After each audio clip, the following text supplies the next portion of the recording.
Chapter 2, Basic Electronics and Units of Measure. Introduction. This chapter lays the foundation for your understanding of electronics. This unit introduces you to the fundamental concepts, terms, and units of measure common to all electronics technology. The material presented forms the basis for all subsequent studies in electronics. So the information here in Chapter 2 is very foundational to your understanding of electronics. Okay, first of all, we're going to look at atomic structure. All matter is composed of increasingly smaller building blocks. Those building blocks are, and there's mention here of the building blocks of matter. I'm going to let you read through the first few here. If you want to press your pause button and stop and read through those, please go ahead. I'm going to pick up on down here at electrons. Electrons, negatively charged particle orbiting the nucleus of all atoms. That's what an electron is. A proton, positively charged particle in the nucleus of all atoms. And a neutron, atomic particle having no charge located in the nucleus of an atom. Okay, atomic structure. Below is a hydrogen atom. Atoms can be viewed as a miniature planetary system, similar in concept to our solar system. So here we have a single hydrogen atom, and here is a larger, and you get the idea here of the miniature planetary system. Each atom has a dense nucleus which contains the protons and the neutrons. This is this area right here. Electrons orbit the nucleus of an atom. Okay, notice here the electrons orbit the nucleus of an atom, and an electron has a minute mass compared to the nucleus. A given atom has a definite number of orbiting electrons and a definite number of protons and neutrons. The atom has equal amounts of protons and electrons, so the atom has no net charge. Okay, notice it has an equal amount of electrons which are negatively charged and an equal number of protons which are positively charged. Note over here, electrons can only travel in orbits that have certain dimensions. Each orbit level is called a shell. Only a certain number of electrons per shell are allowed, and we'll be looking specifically at copper later in this lesson to see what we're talking about there. The more energy an electron has, the higher its orbit. So here we have it. We only see one orbit here. Oftentimes there are going to be many orbits. To go to a higher orbit, an electron must gain energy. If an outer orbit electron gains sufficient energy, it can break away from its parent atom. Okay, so here we see this electron that's orbiting around this nucleus, and if it gains sufficient energy, notice here, if it was to gain sufficient energy, suddenly it's out here somewhere, and it has become what is referred to as a free electron. And dissociated electrons become free electrons, and free electrons play key roles in electronics. Atomic structure terms. Now, we've mentioned some of these already, but let's just quickly mention them. Electrons, minute mass compared to protons and neutrons. They're very tiny comparatively. Under normal conditions, an atom has equal number of electrons and protons, so there's no net charge.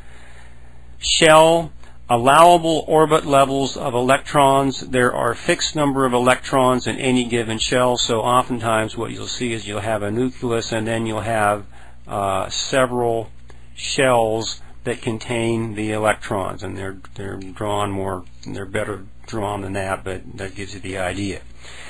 Free electrons. an electron with sufficient energy to break away from its parent atom. So this would be an electron out here in the outer valence shell, and it has sufficient energy that it actually breaks away from the parent atom. Valence electron, an electron in the outermost orbit of an atom, and that's what we were talking about, the guy that's going around here in the outermost orbit. Ion, an atom that has lost or gained an electron. So in the case of this, if this atom or this electron gets away from this atom, then this atom becomes what is referred to as a positive ion, because now it has more positive charges than negative. An atom that has lost an electron is a positive ion. An atom that has gained an electron is a negative ion. Okay, classes of materials. Materials can be classified by their ability to pass electrical current. And we have 4 that we want to pay attention to. We're going to look at each of these in a little more detail, but let's introduce them. First of all, insulators. These are materials that have few free electrons and do not conduct electricity well. Conductors. These are materials with loosely bound valence electrons where little energy is required to free them. This is in the case of many metals. Semiconductors. These are materials that are neither good insulators nor good conductors. So these are, the idea of a semiconductor is they kind of conduct because they don't conduct very well. They don't insulate very well. They're in a class we call semiconductors. Semiconductors have 4 valence electrons and are represented by germanium and silicon. Superconductors, these are materials that offer no opposition to current flow, essentially being perfect conductors. The charge of a material is determined by having more or fewer electrons than protons. Materials with an excess of electrons are negatively charged. Materials with a deficiency of electrons are positively charged. Okay, let's talk about insulators. Insulators have 8 electrons in their outer valence shell, and this is the max that you can have in the outer shell, and this is called, actually the term they use to describe this is that it is bound, and this is not a very good picture, but in the outer valence electron it should be perfectly circular. Here you would have 8 electrons, and this is referred to as being bound. It is very stable and does not take part in chemical reactions, and so these electrons, they simply are not going to be able to move. They're freed, they're bound into their particular orbit, and they're not going to go anywhere. Used in electronic circuits to prevent flow of electricity. These are commonly used in, for example, in high power lines. Will connect to their poles through an insulator because they don't want the voltage to, short out to ground, so they connect them to insulators. Insulators are typically mica, glass, plastic, rubber, Teflon, and air. Okay, in contrast to insulators, we have conductors, and materials such as copper, gold, silver, and aluminum. Most metals have loosely bound valence electrons. So in this case, if we were looking at that outer shell, there is only 1 out there, 1 electron in that outer orbit. At room temperature, many of the copper valence electrons are free. So this guy at room temperature, there's enough energy so that it may be moving. And if you had, if you have a whole bunch of copper atoms together and they all have their, their little valence electron here within the within copper, you may, at room temperature, you're going to have the movement of these electrons. They're just going to be moving around. They won't have any particular direction, but they will be moving. When we actually induce current through these, then we're going to see the movement of these electrons in a very specific direction. It is easy to make free electrons move through copper in a controlled manner. The movement of electrons in this manner is, and we're going to call it, current flow. Materials that have many free electrons are, and this is what we're talking about, that what make up conductors. Then we have these devices called semiconductors. They are neither good conductors nor insulators. And the outer shell looks kind of like this. They have 4 electrons in their valence shell. They're not good at insulators, not good at conducting, so what are they good for? Well, silicon and germanium are examples, and they're good for lots of things. These materials are used in the manufacture of transistors, integrated devices, microprocessors. Microprocessors would be impossible without these things we call semiconductors, and many other electronic devices. These materials are usually doped to gain their unique conductive properties, and we will be looking at these later in this particular text. Then we have superconductors. These are materials that exhibit superconductivity. They offer no opposition to current flow and are essentially perfect conductors. To date, the only example of this behavior has been demonstrated at super cold temperatures. We're talking about 196 degrees centigrade, minus 196 degrees centigrade. So superconductivity has been attained. This is current flow with no resistance. However, the temperatures that you do it at are just absurdly cold, and they haven't been able to do this at room temperature. If they could do this at room temperature, this would revolutionize the power industry, because power could be moved with no resistance, and this would cause your electricity bills to drop dramatically. At least I think it would. Okay, many researchers are investigating room temperature superconductors. And okay, attraction and repulsion by charges. Like charges repel each other, unlike charges attract each other. And we've been talking about that in terms of atoms. Here you have no charge. Here we have, 2 like charges. They're going to attract each other.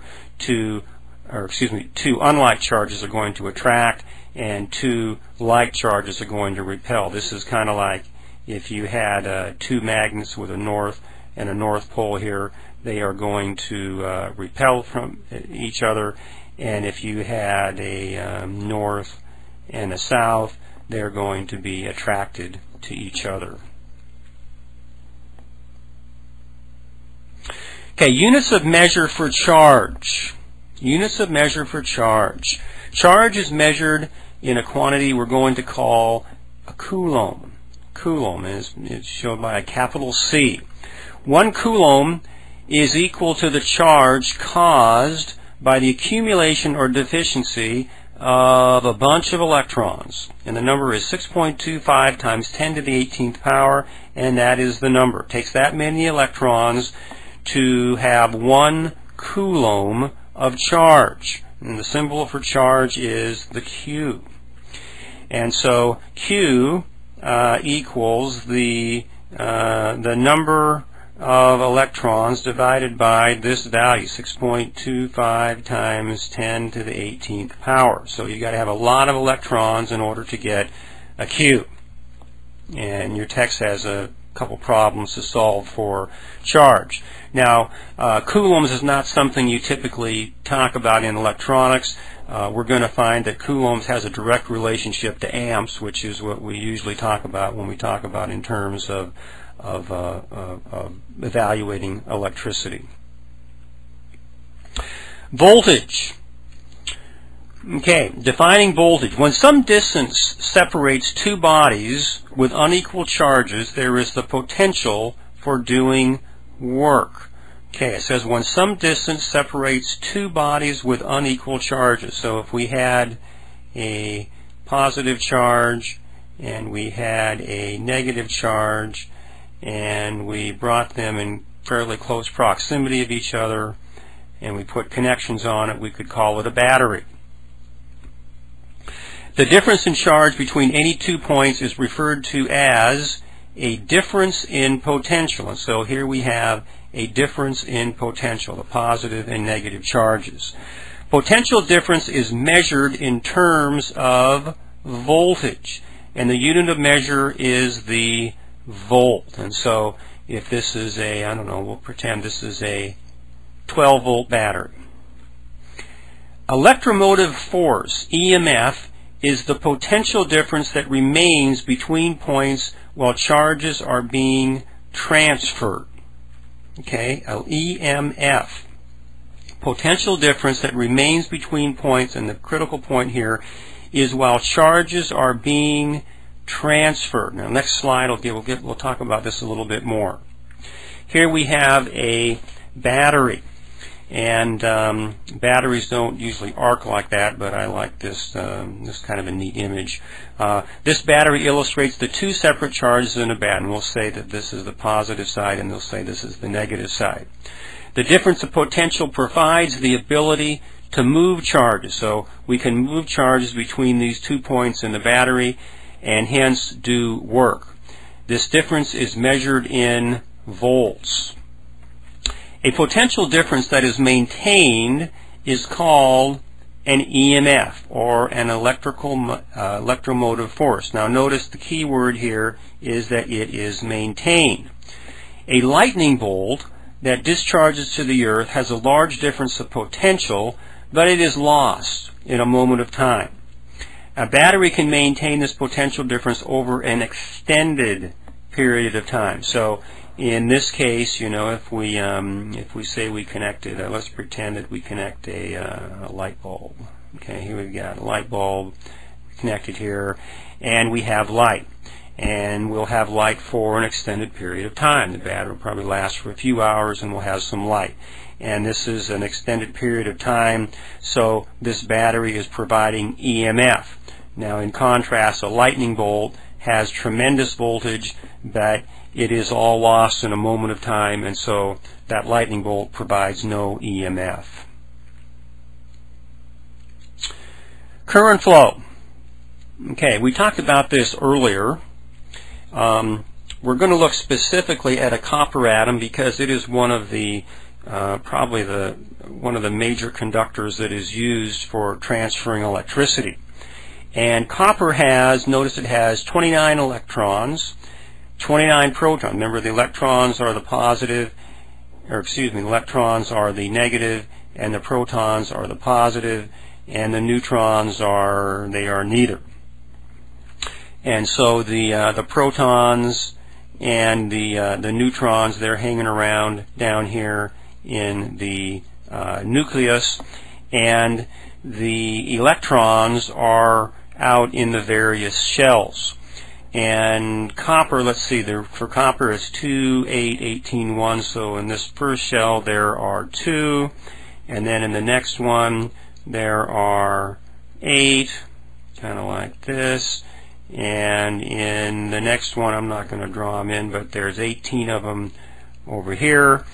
And in the outer shell, the important one we're just looking at right here is the 1 that's out in the outer shell.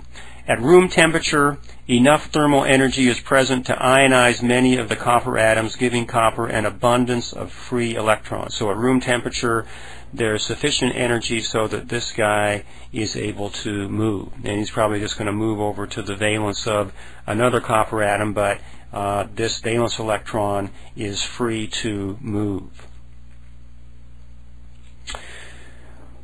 Current flow. Okay, so here we're talking about that. Actually, this electron here is what we're going to be talking about when we look at current flow.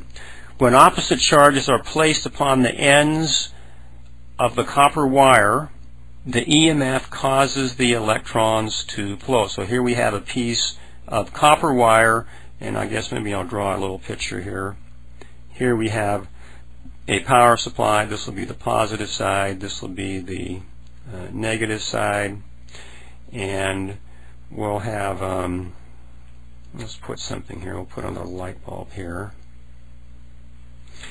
And okay, when positive charges are placed upon the ends of the wire, the EMF causes electrons to flow.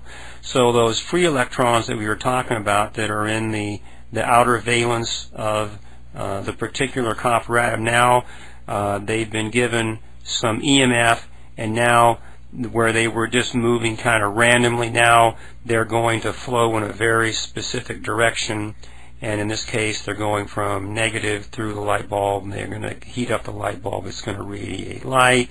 I'm not talking about light bulbs now, but anyway, you get the idea that current is going to flow through this wire because of the free electrons. Current flows from negative to positive potentials is called electron current flow. And so when we see current flowing from negative to positive, we're referring to it as electron current flow, electron current flow. Now, in some cases, current flow is represented as the movement of positive charges. Now, some will view the movement of electricity as charges going from positive to negative, and this particular school of thought is referred to as conventional current flow. Now, this is one of those things that you're neither right nor wrong on. It's the current actually flows at the speed of light, and no one really knows which way current flows. There's been considerable debate among in circles of electronics, but there's no consensus on which way it really goes. I tend to believe in electron flow simply because that's what I was taught when I began my study of electronics. I work with some other faculty who are convinced that it goes the other direction, but let everybody be convinced in their own thoughts on this particular subject. And here we have a picture, here we have a battery, and here current is starting on the negative post and going to the positive post, and this is referred to as electron flow. And here current is viewed as the movement of positive forces from the positive to the negative side, and they call that conventional flow. And again, there's not a consensus of the either way is fine for discussion purposes. Okay, unit of measure for current.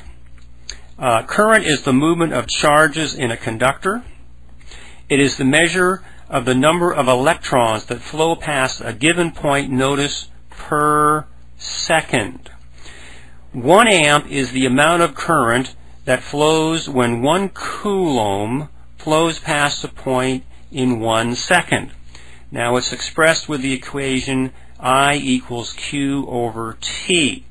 Now remember, we talked earlier about what was Q, and we said that it was 6.25 times 10 to the 18th, and this is over time. So if we have this many electrons flowing through a given piece of wire, and we have this much flow in 1 second, that is equal to a current, and current's usually represented with the letter I, of 1 amp.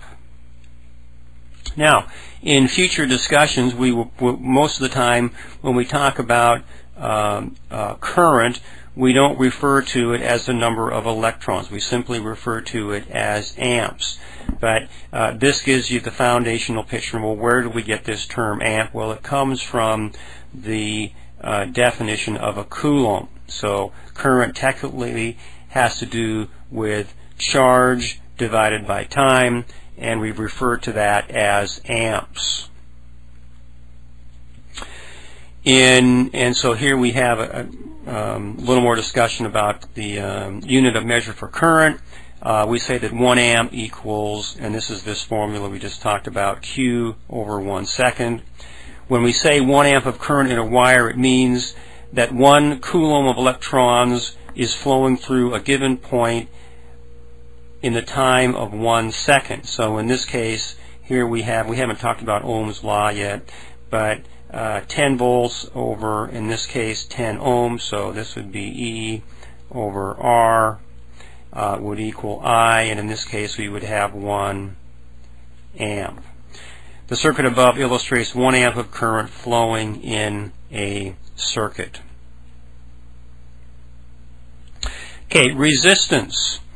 Resistance is current flowing through, current flowing through a circuit encounters opposition. This opposition is referred to as resistance. For current to flow in a circuit, an EMF must be applied that overcomes this opposition. And the unit of measure for resistance is measured in ohms, and this little symbol right here, and that is the unit for ohms. The practical range of resistance values used in electronics extends from thousandths of ohms to millions of ohms, and in that terms megohms. So we have terms of milliohms indicating thousandths of ohms to millions of ohms, and we refer to those as megohms. Okay, I'm going to stop at this point. We're going to pick up right on the discussion of Ohm's law. Ohm's law is going to show us some relationships between voltage, resistance, and current, and we will be looking at those in the next lesson. This is 2.1a. Please continue on with 2.1b.